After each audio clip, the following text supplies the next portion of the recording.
जब आप रिटायर करते हैं तब उसकी इनकम जो है वो कहां से आएगी, उसकी प्लानिंग के लिए एनपीएस सबसे पहला इंस्ट्रूमेंट होना चाहिए आपका निवेश की शुरुआत करने के। बिल्कुल। एनपीएस प्रोडक्ट जो है हम लोग उन लोगों तक पहुंचाना चाहते हैं, MSME workers, farmers, SHG group तक हम लोग उसको ले आना चाहते हैं। इसमें अप टू 85 इयर्स तक आप एनपीएस सिस्टम में रह सकते हैं, 85 साल तक। इसको बोलते हैं लॉन्जेविटी रिस्क। हम तो बोल रहे हैं एनपीएस जरूरी है और तभी ये टैगलाइन लगी है। और अगर हम लोगों तक ये पहुंचाएं, हमको लग रहा है कि इंडिया में बहुत एक बदलाव आएगा।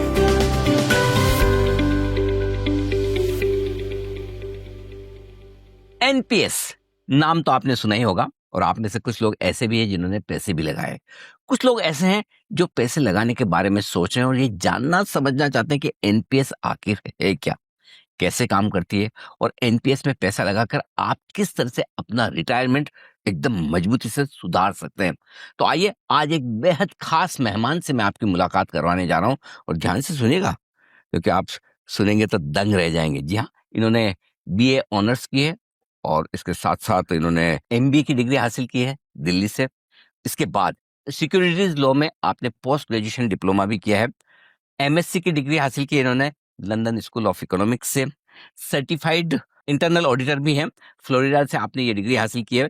एलएलबी की डिग्री भी ली है आपने मुंबई यूनिवर्सिटी से, और इसके अलावा कई सारी और लंबी डिग्रीज की कतार है जो मैं भी आपको नहीं बता रहा, लेकिन जो उपलब्धियां, जो काम आपने किया है, मैं जरा उसके बारे में आपको बता दूं। आप सिडबी के चेयरमैन रह चुके हैं, सेबी में एग्जीक्यूटिव डायरेक्टर रह चुके हैं, आप एमडी और सीईओ रह चुके हैं national e governance services limited के। इसके अलावा आपने सीएजी और साथ ही साथ इंडियन हाई कमीशन लंदन में कई ऊंचे पदों पर काम किया है। यहाँ आइए मुलाकात करते हैं। हमारे साथ जुड़ रहे हैं कार्यक्रम में मिस्टर शिवा सुब्रमण्यम रमन साहब, जो कि पीएफआरडीए के चेयरमैन हैं, और वो आपको बताएंगे, समझाएंगे कि एनपीएस क्या है, किस तरह से काम करता है, किस तरह के इन्वेस्टर्स के लिए फायदेमंद। रमन सर, बहुत बहुत स्वागत सर, नमस्कार। सबसे पहले आपका बहुत बहुत स्वागत है इसी बिजनेस पर। एनपीएस वैसे तो अब जाना पहचाना नाम है, पूरे देश दुनिया में सब लोग जानते हैं, लेकिन वाकई में ये प्रोडक्ट धीरे धीरे काफी पॉपुलर हो रहा है। हाल ही में कुछ बड़े बदलाव किए हैं इन्वेस्टर्स के लिहाज से आपने एनपीएस में। जरा ये समझाएं कि किस तरह के बदलाव किए हैं और किस तरह से आपने एनपीएस को और इन्वेस्टर फ्रेंडली बनाया। Thank you so much. तो ये जो बदलाव जो हुए हैं पिछले 3-4 महीने में, इसके पीछे एक ही मेन कारण है, और वो है गवर्नमेंट सब्सक्राइबर से अपनी फोकस हटाकर नॉन गवर्नमेंट जो हमारे भारत के सिटीजन्स हैं उनके तरफ हम लोग देखें कि कितने लोगों के पास पेंशन अकाउंट है। जो आपने बोला था, बिल्कुल ठीक बोला आपने कि एनपीएस को ज्यादा लोग जानते नहीं हैं, और ये सच है। पूरे भारत वर्ष में गवर्नमेंट सेक्टर को अगर आप हटा दें तो सिर्फ 75 लाख लोगों के पास एनपीएस अकाउंट है, सिर्फ 75 लाख। अलग से अपनी एक बहुत अच्छी योजना है अटल पेंशन योजना जी, उसमें तकरीबन 7.5 करोड़ के लोग हैं जी, पर वो अपनी एक दूसरी स्तर के लोगों के लिए है। जी जी। तो एनपीएस में अगर हम लोगों को, अगर आगे की अगर आप सोचो जी, तो कितने लोग जो नॉन गवर्नमेंट जॉब्स में हैं, तनख्वाह बहुत अच्छी है, पर उनकी सेविंग्स की डिसिप्लिन किधर है। ठीक बात है। ज्यादातर लोग म्यूचुअल फंड में डालते हैं, म्यूचुअल फंड बहुत अच्छी है, पर आपकी लॉन्ग टर्म जो जब आप रिटायर करते हैं तब उसकी इनकम जो है वो कहां से आएगी, उसकी प्लानिंग के लिए एनपीएस, हम तो समझते हैं कि एनपीएस सबसे पहला इंस्ट्रूमेंट होना चाहिए आपका निवेश की शुरुआत करने के। बिल्कुल सर, एक चीज जो मैं है ना, जो हम बचपन से सुनते हैं कि लोग है ना हमेशा गवर्नमेंट जॉब्स के पीछे भागते थे। क्यों? क्योंकि रिटायरमेंट होने के बाद पेंशन मिलेगी। अगर मैं प्राइवेट सेक्टर में रहते हुए भी उसी पेंशन का फायदा एनपीएस से ले लूं, क्या ऐसा संभव है? जरूर संभव है, और इसमें हम लोग और भी इसको बढ़िया करना चाह रहे हैं। हमारा एज रेगुलेटर काम एक ही है जी, कि कस्टमर को बढ़िया से बढ़िया प्रोडक्ट, उसकी चॉइस हम सामने ले आए। अब कस्टमर के ऊपर है कि उनकी निजी स्थिति के हिसाब से वो अपना चुनेंगे कि भाई उनके लिए कौन सी स्कीम अच्छी है, कब उसमें निवेश करना चाहेंगे, कब निकलना चाहेंगे। तो सबसे बढ़िया जो हम लोगों ने इसमें बदलाव जो हम लाए हैं कस्टमर फ्रेंडली होने के लिए, उसमें 15 साल की हमने वेस्टिंग पीरियड रखी है। और वेस्टिंग का मतलब बहुत एक बहुत जरूरी चीज है हम्म, कि उस 15 साल में आपको अपनी कंपाउंडिंग की पावर जो है, समझ जो में आ जाएगी। आपका पैसा जो वहां रखा हुआ है, वो हम्म, समझ में आएगी। राइट। 60 साल का कोई उसमें कोई मतलब ही नहीं है। जी 60 साल तो गवर्नमेंट ऑफिसर्स के लिए है। जी, आम आदमी जो अपना काम कर रहा है उसको 60 साल से मतलब नहीं है। कभी लोग जल्दी भी 75 रिटायर 80 हो जाए, तक अपना लेट तक भी। काम कर रहे हैं। बिल्कुल ठीक बात है। सो ये एक बहुत बड़ी हम लोगों ने चेंज हम लाए हैं। दूसरा, इसमें अप टू 85 इयर्स तक आप एनपीएस सिस्टम में रह सकते हैं। 85 साल तक? क्या बात क्यों? क्योंकि सब लोग अब दे आर लिविंग लॉन्गर। है। यस। इसको बोलते हैं लॉन्जिविटी रिस्क। पहले ज्यादा लंबा जीने की रिस्क। करेक्ट। ठीक बात है। सो हम लोग बोल रहे हैं कि इसमें आपकी रिटर्न बहुत अच्छी है। अगर आप पिछले 15 साल का अगर आप स्टैटिस्टिक्स देखें जी। तो जो सरकारी स्कीम जो है उसमें एसेट एलोकेशन जो है, क्यों पैसा किस एसेट में जाती है? जी इक्विटी, गवर्नमेंट बॉन्ड्स और कॉर्पोरेट बॉन्ड्स, ये तीनों में जाती है। जी कुछ और हम लोग अभी ले भी आए हैं। जी। इसकी रिटर्न जो है 9.5% पर ईयर आपको मिल रही है पिछले 15 साल से। अब नए स्कीम्स में अगर आप इक्विटी बढ़ाना चाहते हैं, क्योंकि Right. इसमें तो इक्विटी सिर्फ 15% थी, राइट। अगर आप इक्विटी बढ़ाना चाहते हैं तो आपकी हो सकता है 15 साल के दौरान में आपकी ऑलरेडी इन्वेस्टमेंट्स बढ़ भी सकती है। बिल्कुल ठीक तो बात। म्यूचुअल फंड और एनपीएस में कंपैरिजन करना बहुत अच्छा है, हम्म, पर आपको ये भी समझना चाहिए कि दोनों आपके लिए महत्वपूर्ण है। जी उनकी जो एक फंक्शनैलिटी है वो अलग अलग है। ठीक बात है। म्यूचुअल फंड को आप इमीडिएटली लिक्विडेट कर सकते हैं, आपको इमीडिएटली कुछ नीड है तो आप पैसे ले सकते हैं। हम्म, एनपीएस में हम चाहते हैं कि आप अपना पैसा न लें, आपको अपने पैसों को लंबे तौर तक रखना बुढ़ापे के लिए चाहिए। रखें, सीधी सी बात है। और वो 15 20 25 साल तक जितना आप रहें उसमें, उतनी आपकी पावर ऑफ कंपाउंडिंग से आपकी रिटर्न बढ़ेगी। बढ़ेगी, बिल्कुल ठीक बात। आपने म्यूचुअल फंड से कंपैरिजन की बात भी कही, और अब एनपीएस में जो आपने फ्लेक्सिबिलिटी दी कि अगर मुझे 100% इक्विटी वाला एनपीएस चाहिए तो वो भी अवेलेबल है, राइट? करेक्ट। तो ये एक तरफ सुनने में बहुत अच्छा लगता है कि 100% इक्विटी, पैसा भी ज्यादा बनेगा, रिटर्न भी ज्यादा आएगा, आता भी है, लेकिन साथ में रिस्क भी है। तो आप इन्वेस्टर्स को किस तरह से एजुकेट कर रहे हैं कि रिस्क और रिटर्न दोनों को साथ में मिलाकर कैसे देखें? Very good question. तो इसमें मान लीजिए 25 साल का कोई लड़का है, शुरू किया अपना वो करियर में, अब वो रिस्क ले सकता है। जी 15-20 साल में अगर उसने इक्विटी में डाली, मान लीजिए 100% इक्विटी में स्कीम में डाला, तो ऊपर नीचे मार्केट तो जाती रहती है। तो वो अगर नीचे भी गई तो मार्केट ऊपर भी आती है। राइट। तो उस लंबे दौरान में वो ऊपर नीचे जितनी भी वॉलेटिलिटी जो शब्द है कि मार्केट ऊपर नीचे जाती है, वो सह सकते हैं। पर 55 साल के आदमी को अगर आप 100% इक्विटी में डालें तो हमको लगता है कि वो मिस सेलिंग होगा। कि उस वर्ग के Correct. लोगों को आपको समझाना पड़ेगा कि इक्विटी आप 30% रखिए, 30% गवर्नमेंट बॉन्ड में रखिए, 30% कॉर्पोरेट बॉन्ड में रखिए। That is a more equal distribution. Balance. अच्छा, आपने कुछ जो नए बदलाव किए उस पर मैं आपसे जानना चाहता हूँ। अब 80% लमसम पैसा आप निकाल सकते हैं। क्या आपको लगता है कि इसके बाद सिर्फ 20% बचेगा, वो एन्युटी के लिए पर्याप्त है, या फिर आप ये कहेंगे निवेशकों को कि भाई जितना कम लमसम निकाले उतना बेहतर? अगेन हम यही कहेंगे कि आप अपनी रिक्वायरमेंट, जरूरत आपकी के हिसाब अपनी जरूरत जो है उसके हिसाब से आपको डिसीजन लेनी चाहिए। राइट। एन्युटी जो है उसमें कोई खराबी नहीं है, बट हम लोगों को जितनी कंप्लेंट्स आई है लोगों से कि आप हमको 40% मिनिमम एन्युटी में आप डाल रहे हैं, आप हमको फंसा रहे हैं, तो इसको हम लोगों ने काफी अच्छे से रिसर्च की और फिर हम लोगों ने सोचा कि 20% मिनिमम एन्युटी तो होनी चाहिए। राइट। क्योंकि एन्युटी तो आपको फिर मतलब ही जिंदगी क्या है? भर पैसा कुछ आती रहेगी। करेक्ट। वो अलग जो 60% जो पहले आप लमसम में निकाल सकते थे, वो आप एनीवे कर सकते हैं, वो बिल्कुल टैक्स फ्री है।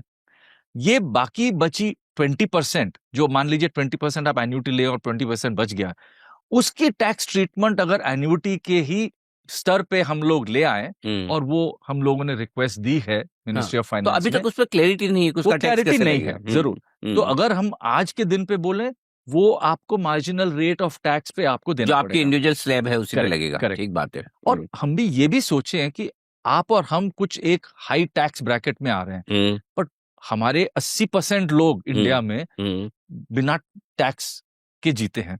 उनको हम्म, टैक्स से कोई परवाह नहीं है, उनको हम्म, सेविंग से परवाह है। करेक्ट। तो ये हम लोग एनपीएस प्रोडक्ट जो है हम हम्म, लोग उन लोगों तक पहुंचाना चाहते हैं, hmm, MSME workers, farmers, SHG group तक हम हम्म, लोग उसको ले आना चाहते हैं। हम्म, इन लोगों को टैक्स से कोई डर नहीं है, इन लोगों को सेविंग से मतलब है। जहां राइट। उनकी अच्छी बैलेंस्ड सेविंग मिल सकती है फॉर अ लॉन्ग टाइम, वही उनके लिए अच्छा है। एनपीएस से अगर मुझे पैसा निकालना है, पार्शियल विड्रॉल करना है, पूरा नहीं, थोड़ा अगर निकालना है, तो उसके रूल्स में थोड़ा सा आपने बदलाव किया, रिलैक्स किए, थोड़े से नियम आसान किए।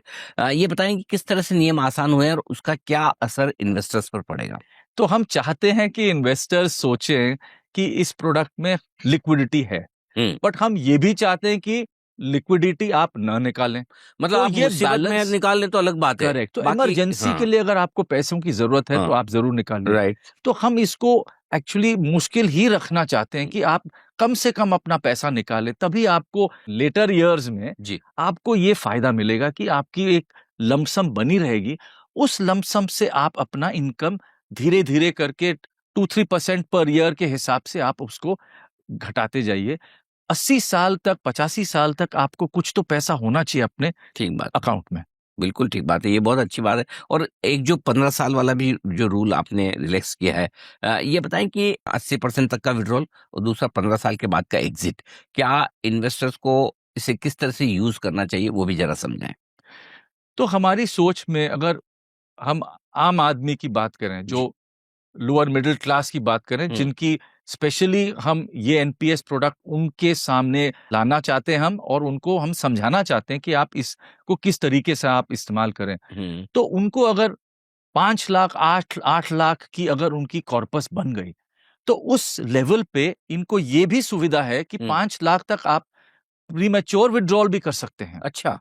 तो मान ओके। लीजिए आपने 7-8 साल तक रखी, हम्म, उसको आप अच्छे से रिटर्न भी मिले, हम्म, आपको सख्त जरूरत है पैसों की, आप 5 लाख के कम अगर उस कॉर्पस में है, तो आप उसको 100% निकाल सकते हैं हम्म, कभी भी। हम्म, तो ये एक सुविधा हम जरूर लाना चाहते हैं। बिल्कुल। 8 लाख तक अगर आपकी कॉर्पस बनी, हम्म, तो कुछ रिलैक्सेशन है उसमें कि आप 80% निकाल सकते हैं, बाकी आपको एक सिस्टमैटिक यूनिट रिडेम्पशन में आप निकाल सकते हैं, हम्म, एन्युटी की जरूरत नहीं है। हम्म, तो ये कुछ जो हमारे लो इनकम कैटेगरीज या जी। मिडिल इनकम कैटेगरी के लोग हैं, हम्म, उनकी सुविधा के लिए ये स्पेशली हम लोग ले आए हैं। ठीक बात है।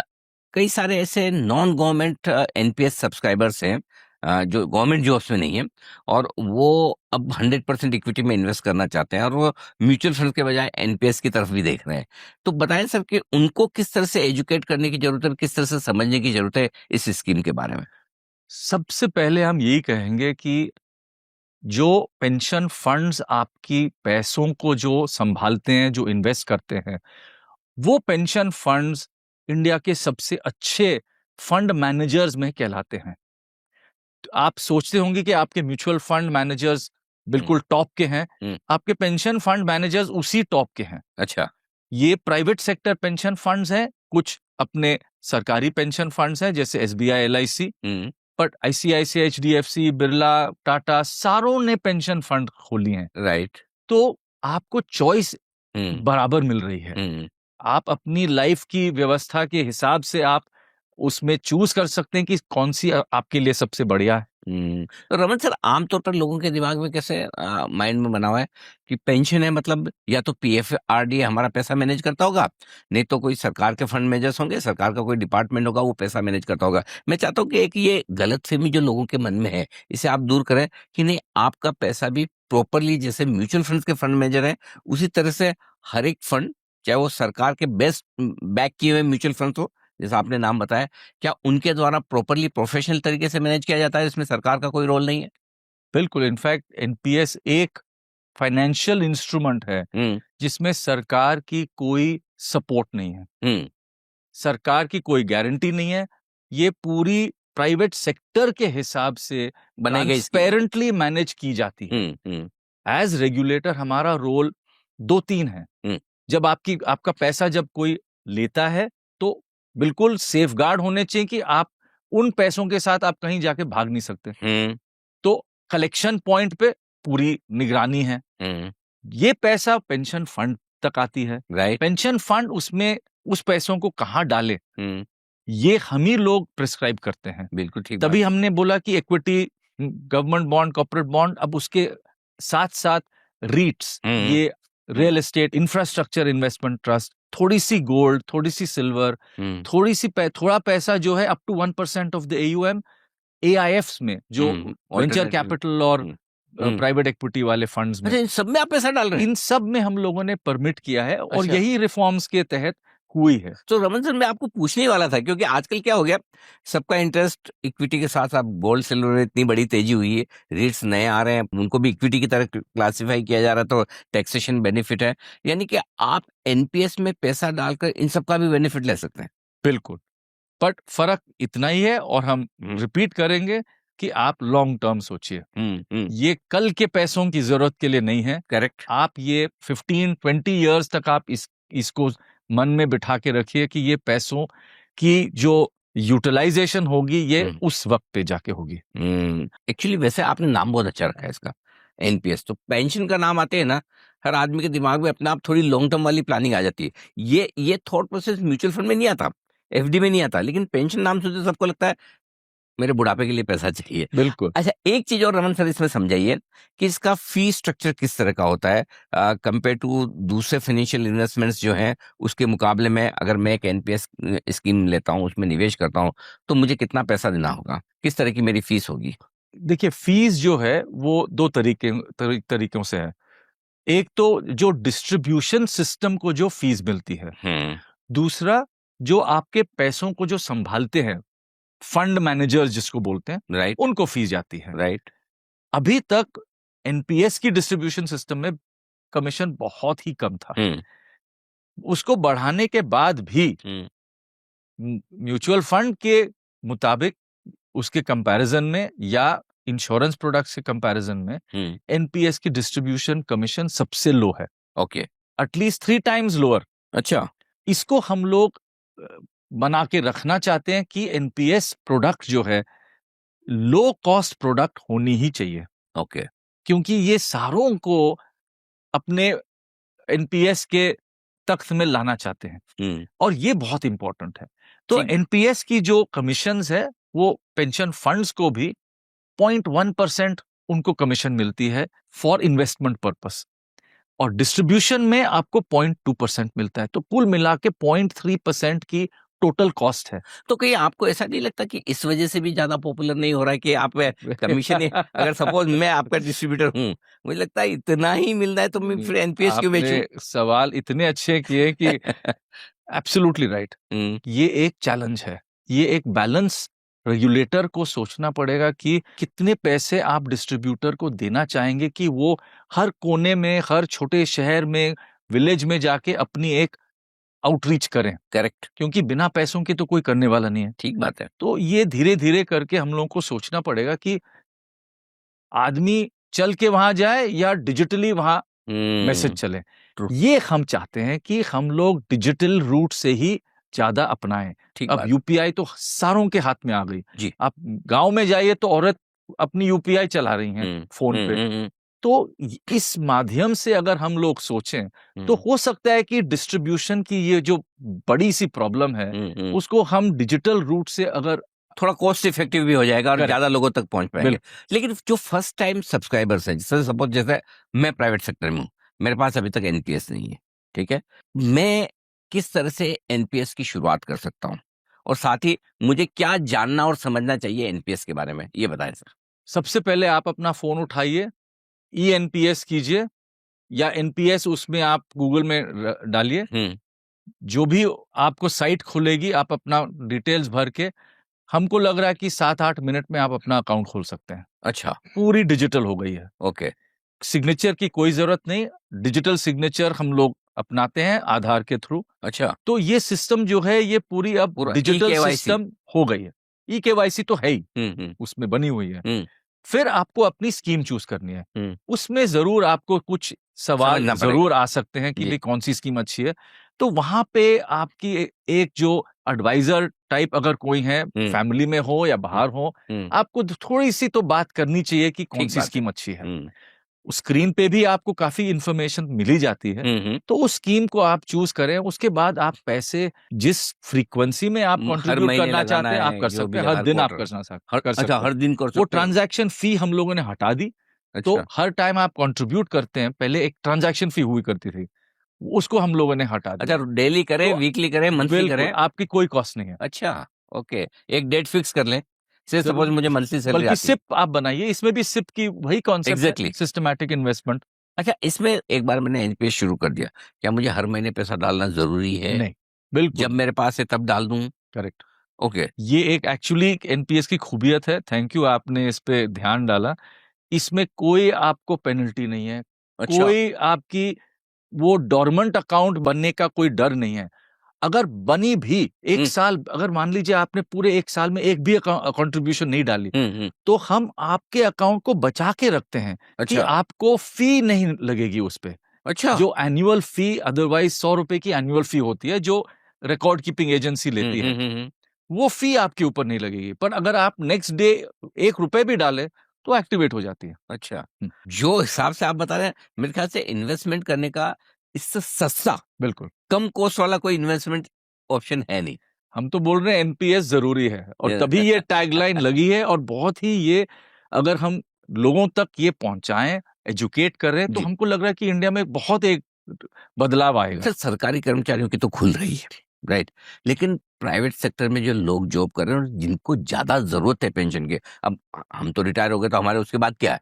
पेंशन थोड़ी मिलने वाली है हमें तो कैसे आप ये एक मैसेज देना चाहते हैं प्राइवेट सेक्टर एम्प्लॉइज़ को, या जो प्रोफ़ेशन में हैं या छोटे-मोटे बिज़नेस में, क्यों उनके पास एक एनपीएस अकाउंट होना ही चाहिए? बिल्कुल, हम सहमत हैं आपकी बात से, पर ये जो मैसेजिंग है, ये एजुकेशन जो है, हम चाहते हैं कि सोशल मीडिया के थ्रू इसको फैलाएँ, टीवी और एडवर्टाइज़मेंट्स के थ्रू इसको करें। हम लोग इवेंट्स करते हैं हर छोटे-छोटे टाउन में। हुँ, तो इस लास्ट 4 महीनों में और आगे के 3 महीने में हम लोग मोर देन 150 इवेंट्स हम लोग ओह! कर पाएँगे पूरे, जहाँ पे टायर 2 या टायर 3 टाउन्स जो आप बोलते हैं। हुँ। तो विशाखापट्टनम, इंदौर, राजकोट, बहुत हम लोगों ने हुँ, हुँ। इवेंट्स किए हैं। हुँ, हुँ। तो जहाँ भी इवेंट्स हम लोग करते हैं, तो लोगों की एक अवेयरनेस बढ़ जाती है। राइट। बट इसमें बहुत ज़्यादा और काम चाहिए, आई नो, हम नहीं उसको आप मानते कर हैं। ही रहे हैं और बहुत अच्छे तरीके से कर रहे हैं। आज भी आपसे बात करके हमें भी बहुत सारी नई-नई चीज़ें पता चली कि किस तरह से एनपीएस को और बेहतर किया जा रहा है, किस तरह से इन्वेस्टमेंट ऑप्शंस उसमें और इंक्लूड किए जा रहे हैं, किस तरह से एनपीएस इन्वेस्टमेंट करने का सबसे सस्ता तरीका है और किस तरह से एनपीएस में थोड़ा आपको बाँध के रखा जाता है, ताकि हुँ, अभी लगे कि पैसा आ जाए, लेकिन असली समय जब आपको मुसीबत में हैं और जब आप उम्र में ज़्यादा बढ़ जाएँ और तब जब आपको पैसे की ज़रूरत हो, तब आपको इधर-उधर ना देखना पड़े। बिल्कुल। रमन सर, बहुत मज़ा आया आपसे बात कर बहुत कुछ सीखने को मिला। Thank you so much. बहुत-बहुत शुक्रिया जी बिज़नेस से बातचीत करने के लिए। आपका बहुत-बहुत धन्यवाद। Thank you so much. धन्यवाद। इस खास शो में इतना ही, मुझे दीजिए इजाज़त। नमस्कार।